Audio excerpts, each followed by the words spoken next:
नाम है बदर अशनूर, ठीक है, अशनूर टेक्सटाइल मिल। और बेसिकली है क्या कंपनी, अगर ध्यान से देखिएगा आप तो 66 करोड़ का मार्केट कैप है, एकदम छोटी कंपनी है, ठीक है। मतलब 66 करोड़ के मार्केट कैप में क्या लोगे आप, ठीक है, 66 करोड़ का मार्केट कैप, एकदम छोटी कंपनी है, दैट्स इट। स्टॉक का पी 7 का है, ठीक। अब इसमें एक बड़ी मजेदार चीज़ है, कंपनी का चार्ट पैटर्न ध्यान से देखिएगा। कंसोलिडेशन जोन था बहुत लंबा 2017 से अभी तक, उसके बाद अचानक से रनअप आया और रनअप कहाँ ले गया ये देखो आप, 10 रुपये का शेयर 100 रुपये पे चला गया था, 10 गुना हो गई थी कंपनी। उसके बाद ऊपरी स्तरों से 50 रुपये पर है, 50 रुपये पे ये कंपनी 7 के पी पर चल रही है। इस चीज़ को ध्यान से देखो, अभी हम और कोई इंफॉर्मेशन नहीं निकाले हैं इसके बारे में, स्टॉक के बारे में, हम सीधे यही डिस्कस कर रहे हैं, ठीक है। सोचो जरा इस चीज़ को कि 10 रुपये से शेयर 100 रुपये पे गया, 100 रुपये से वापस 50 रुपये पे आया, 50 रुपये पे आके शेयर, 50 रुपये पे आके शेयर अगर 7 के पी पर चल रहा है तो 100 रुपये पर यह शेयर 14 के पी पर होगा। एक शेयर अपने निचले लेवल से 10 गुना होने के बावजूद 14 के पी पर चल रहा है, तो सोचो कि कंपनी का अर्निंग पर शेयर क्या होगा, सोचो ईपीएस कितना स्ट्रांग होगा कंपनी का। अभी देखना जब नीचे जाएंगे ना हम लोग, तब मजा आएगा। एक कंपनी 10 गुना होने के बावजूद, अपने रेट से 10 गुना होने के बावजूद 14 के पी पर चलती है, तो सोचो कि कंपनी का अर्निंग पर शेयर क्या होगा, ठीक है। अब थोड़ा सा आगे बढ़ते हैं हम लोग। 66 का market cap, return on capital employed 8 का है, तो तकरीबन 9 का, और आरओसी 12 का है। ये तीन इंफॉर्मेशंस को आप जरा एक दूसरे के साथ में कंपेयर करो कि स्टॉक का पी 7 का है, 10 गुना कंपनी हो चुकी थी, उसके बावजूद सस्ती चल रही थी, आरओसी 9 का है और आरओई 12 का है, जो कि ठीक ठाक है। बुक वैल्यू 36 की है, करंटली कंपनी 50 पर चल रही है, लगभग 1.5 गुने के करीब, बुक वैल्यू से 1.5 गुने पर चल रही है। दैट मीन्स की कंपनी सस्ती अवेलेबल है, ओके। इतनी इंफॉर्मेशन हो गई। अब इसके बाद जो हमारा अगला क्वेश्चन होता है वो हमेशा ये होता है कि भैया हमको कंपनी का धंधा दिखाओ। तो कंपनी की जो वेबसाइट है वो अवेलेबल ही नहीं है, मतलब कंपनी वेबसाइट ही नहीं चला रही है अपनी, अशनूर टेक्सटाइल। कोई बात नहीं, एक काम करते हैं हम लोग, गूगल खोलते हैं और गूगल में डालते हैं वेबसाइट ऑफ अशनूर टेक्सटाइल। ये रही ashnurtextile.com, सीधे सीधे आ रही है, ओके। ये ट्रिपल उस पर नहीं है, बेसिकली उसका जो लिंक था वो नहीं ओपन हो रहा है, ठीक है।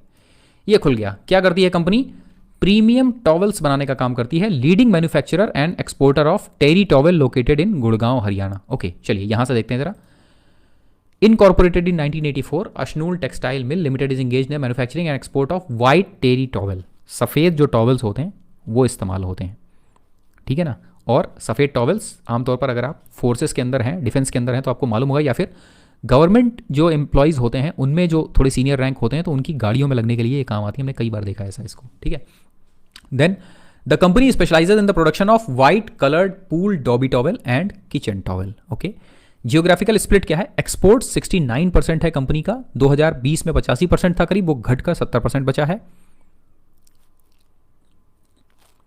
दूसरा, डोमेस्टिक के अंदर 15% था, बढ़कर 31% हुआ, यानी एक्सपोर्ट्स घटा है लेकिन डोमेस्टिक मार्केट में इनका धंधा थोड़ा सा बढ़ा है। लोग लग रहा है सफ़ेद टॉवल बड़ी पसंद कर रहे हैं। Manufacturing facilities, the company is leading exporter of terry towel to USA and produces around 5400 tonnes of terry towel. कोई बात नहीं। कैपेक्स देखते हैं कंपनी का क्या है। The company has increase is capacity in financial year 20 and financial year 21 and is expected to install further 12 handlooms during financial year 22. The capex expansion is expected to be completed in the third quarter of financial year 22. Not interesting company, देख लेते हैं जरा।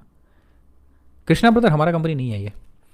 Customer diversification, the company derived 90% of its sale from a single customer till 2017। अच्छा ठीक है, 2017 तक एक single customer से इनका सबसे ज्यादा धंधा आता था।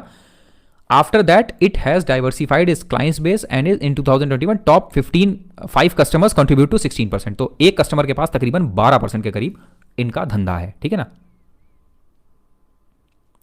ओके, देन ये हो गया। उसके बाद loan from promoters, the promoters of the company have extended an interest free loan to 14 crore to the company. चलो ये अब आगे देखेंगे हम लोग, ठीक है ना। ओके, ये है कंपनी का long term chart pattern. Consolidation zone था और उसके बाद ब्रेकआउट हुआ, अचानक से रनअप आया और उसके बाद नीचे आया। ये पर्टिकुलर चीज़ यहाँ पे कुछ ना कुछ अजीब हुआ है कंपनी के साथ। चलिए देखते हैं जरा। Company has expected to give, अरे company has delivered poor profit growth of, नहीं, गुड प्रॉफिट ग्रोथ ऑफ 33%। पिछले 5 सालों में कंपनी ने जो प्रॉफिट ग्रोथ दिखाई है वो है तकरीबन 33-34% की। 66 करोड़ का मार्केट कैप जिस कंपनी का हो, वो कंपनी 33 करोड़ का प्रॉफिट ग्रोथ दिखा रही है। कॉन्स में क्या है, बुराइयां क्या क्या है कंपनी के अंदर, तो company is reported repeated profit but not giving dividend. इनकी सबसे बड़ी समस्या यही है, स्क्रीनर चाहता है कि अगर कंपनी प्रॉफिट कमा रही है तो वो डिविडेंड देती रहे।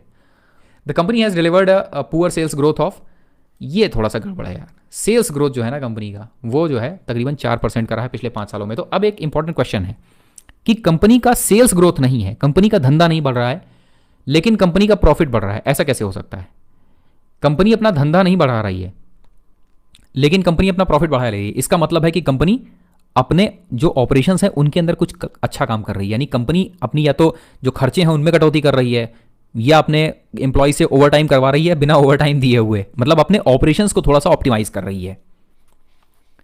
Company has low return on equity, और 12% का है, लो नहीं है, ठीक है, 66 करोड़ का मार्केट कैप है कंपनी का, तो इसके हिसाब से ठीक है, और might be capitalising the interest cost. चलिए देखते हैं जरा अब कंपनी का थोड़ा सा फंडामेंटल्स देखते हैं। ओके, सेल्स ध्यान से देखिएगा, 70 करोड़, 100 करोड़, 90, 80, 125, 140, 118, 220। लास्ट का जो पर्टिकुलर 1-2 साल है इसके अंदर ग्रोथ में थोड़ा सा एक जंप आया है, ठीक है, तो ये एक अच्छी खबर है। ऑपरेटिंग प्रॉफिट कंपनी का 10 करोड़ 18 करोड़, ये यहाँ पर पर्टिकुलर इस जगह पर अगर इसमें आप जो कोविड वाला टाइम है इसको अगर आप अवॉइड कर देंगे तो ऑपरेटिंग प्रॉफिट थोड़ा सा फ्लक्चुएट कर रहा है, 66 करोड़ फ्लक्चुएट कर रहा है, ठीक है। ऑपरेटिंग प्रॉफिट मार्जिन ध्यान से देखिए, 12%, 7%, 10%, 7%, 10%, 8%, इसका मतलब है कि मार्जिन में कोई बहुत ज़्यादा चेंजेस नहीं आए हैं। अब हमारा एक क्वेश्चन है कि भैया अगर मार्जिन में बहुत ज़्यादा चेंजेस नहीं आए हैं तो आखिर कंपनी का प्रॉफिट ग्रोथ बढ़ा कैसे? अदर इनकम की वजह से है क्या? नहीं, कंपनी का अदर इनकम भी नहीं है, तब फिर कंपनी का प्रॉफिट ग्रोथ बढ़ कैसे रहा है? नेट प्रॉफिट जो है कंपनी का वो तकरीबन 3 करोड़, 2 करोड़, 4 करोड़, 3 करोड़, 5 करोड़, पिछले 2 सालों के अंदर जो कंपनी का नेट प्रॉफिट है जो अचानक से 2 गुने से 3 गुना बढ़ा है, इसकी वजह से आपको नेट प्रॉफिट ग्रोथ जो यहां पर दिख रही है ना, गुड प्रॉफिट ग्रोथ पिछले 5 सालों में जो आपको 33% दिख रहा है, इसकी वजह सिर्फ पिछले 2 सालों के अंदर आने वाला कंपनी का प्रॉफिट ग्रोथ है, क्योंकि इससे पहले 1 करोड़, 2 करोड़, 3 करोड़ के करीब हो रहा था। लास्ट में जो 3 साल हैं इनके अंदर एकदम से प्रॉफिट ग्रोथ आई है, और खास करके लास्ट के 2 सालों के अंदर बहुत ज़्यादा, इस वजह से ऐसा हुआ है, ठीक है ना। अर्निंग पर शेयर ध्यान से देखना कंपनी का, 2 रुपये, 3 रुपये, 2.5 रुपये, 4.5 रुपये, 7.5 रुपये, ये जो लास्ट में 4 रुपये और 7.5 रुपये हुआ है अर्निंग पर शेयर, इसकी वजह से आपको यहां पर पी कम दिख रहा है। समझ आया?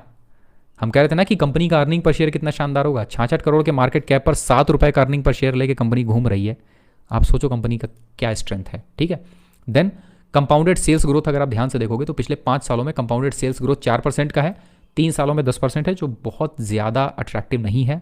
कंपाउंडेड प्रॉफिट ग्रोथ कंपनी की 22%, 34%, 32% है। इसका मतलब है कि कंपनी ने ऑपरेशंस में अपने कोई बहुत ज़्यादा मतलब दिखाया हो, ये चीज़ मार्जिन्स में दिखाई नहीं दे रही है।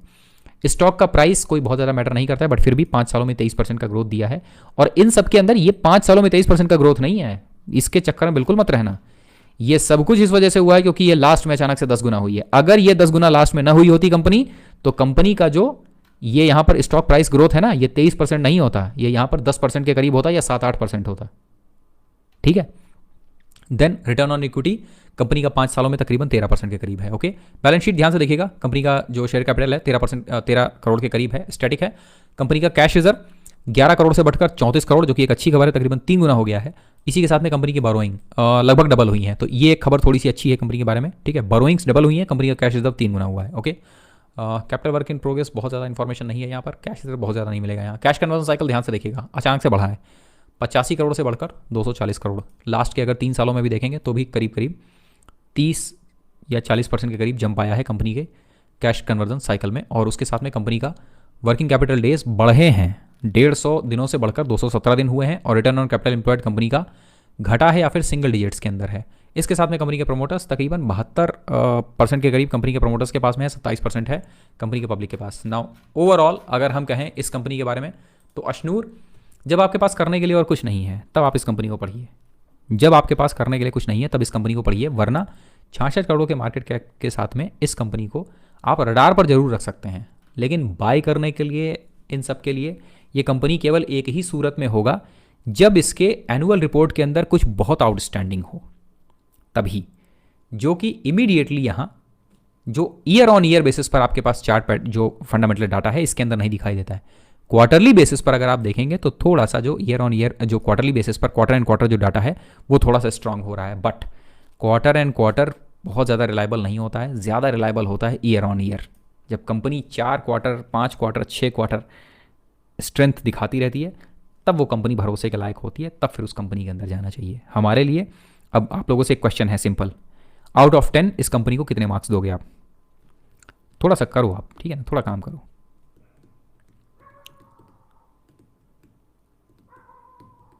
आउट ऑफ 10 कितने मार्क्स दोगे आप इस कंपनी को? सिंपल है